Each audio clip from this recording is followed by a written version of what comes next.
For 500 years, we called it a fortress. We were wrong. Not a little wrong. Not the science has moved on wrong.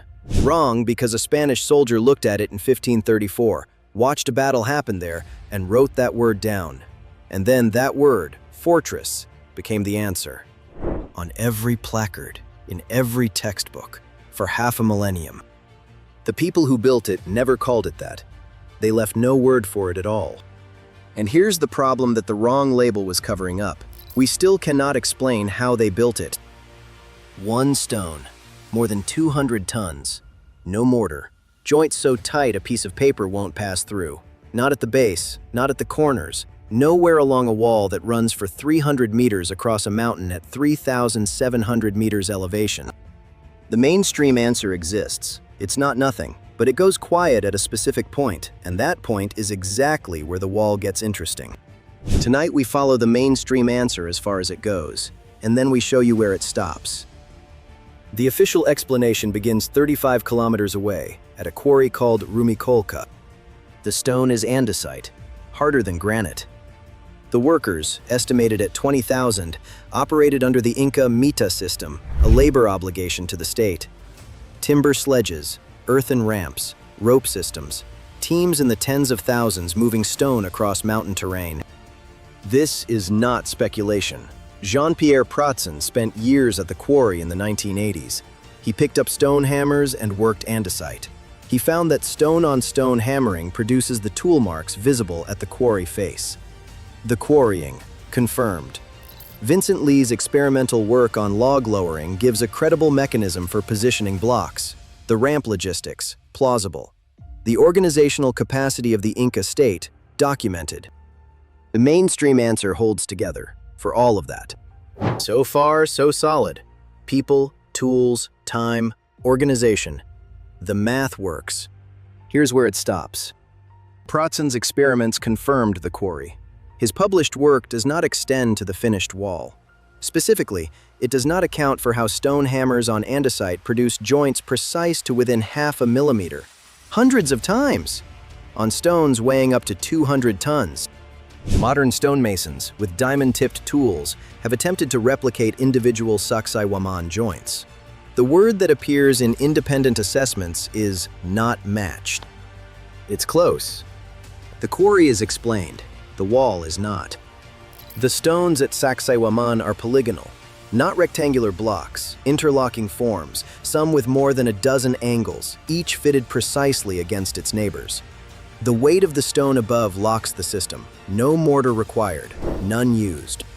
Pratzen's hammer experiments are the closest thing archaeology has to a direct answer on the finishing process.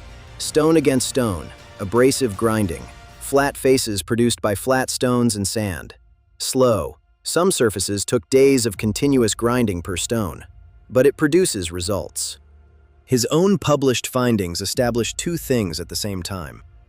First, stone-on-stone technique produces the quarry tool marks, confirmed.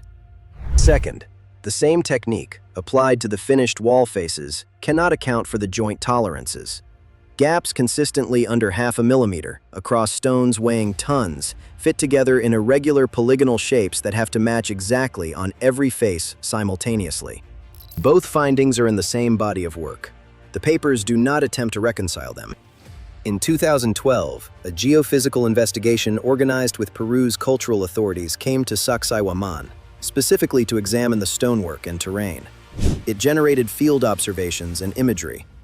No formally published report has appeared. References to the study describe preliminary geological notes. The standardized site database cites the earlier literature. Here's what makes none of that the strangest part. The ceremonial function was never actually hidden. Garcilaso de la Vega, writing in 1609, described the site as a royal house of the sun. He named the three towers, Muyukmarca, Salakmarca, Paucarmarca, as astronomical instruments. The alignments were there, equinoxes, solstices. The towers were for observation, not defense. That account sat alongside the fortress label for 400 years. Neither displaced the other. The shift in official classification happened slowly, across decades, without a single paper announcing the change. One day, the placard still said fortress. Then it still said fortress. It still says fortress. So we had the wrong identity for 500 years. We can't fully explain the construction. And beneath the site, beneath the wall, beneath the esplanade, beneath the mountain itself, there's something that hasn't been opened. Sacsayhuamán is not the only site with this problem. Ollantaytambo in the Sacred Valley. Polygonal blocks, precise joints, a quarry across a valley and up a cliff face. Same precision class, same unresolved logistics at the upper end of the weight range. Tiwanaku at Lake Titicaca, a different culture, a different time period, same stone cutting signatures, flat-faced cuts with tolerances that imply something beyond visual alignment and hand tools. And then there's Pumapumku. In 2019, archaeologist Alexei Vranich stated, directly, on record, that Pumapumku features the most precise joints and finely cut stone blocks of the Tiwanaku civilization. And he said this, the only comparable construction in the Andes is at Sacsayhuamán. Pumapumku predates the Inca by over 1,000 years. The academic literature does not treat these two sites as related. Vranich's statement exists in a French science magazine. It has not been developed into a formal comparative study. The tolerance profiles of the two sites have never been published side by side. Beneath the site, there is a tunnel. Spanish Jesuits documented it in 1594. A text describes a passage beginning at the Temple of the Sun, the Coricancha, the most sacred building in the Inca Empire, running beneath the bishops' houses behind Cusco Cathedral and ending at Sacsayhuamán. Over the following centuries, explorers went in. Some came back, some didn't. The entrance was closed. In January 2025, archaeologists Jorge Calero Flores and Mildred Fernandez Palomino announced findings from the Chincana Sacsayhuamán project. Ground-penetrating radar and acoustic prospecting had confirmed the tunnel, 1,750 meters. Running from the Coricancha to Sacsayhuamán with 3 branches. The construction, stone and beam-lined trenches buried. The dimensions, 2.5 meters wide, 1.5 meters tall. Fernandez told reporters they planned to enter the tunnel in March or April 2025. Excavations began. After 45 days, the team located what they believe is the entrance. As of this recording, no one has gone in. What we have, a label that came from a man who never spoke to the builders and held for 500 years. A quarry process that's confirmed, a finished wall that isn't. A precision that appears 1,000 years too early at a site no one connects to this one in the literature.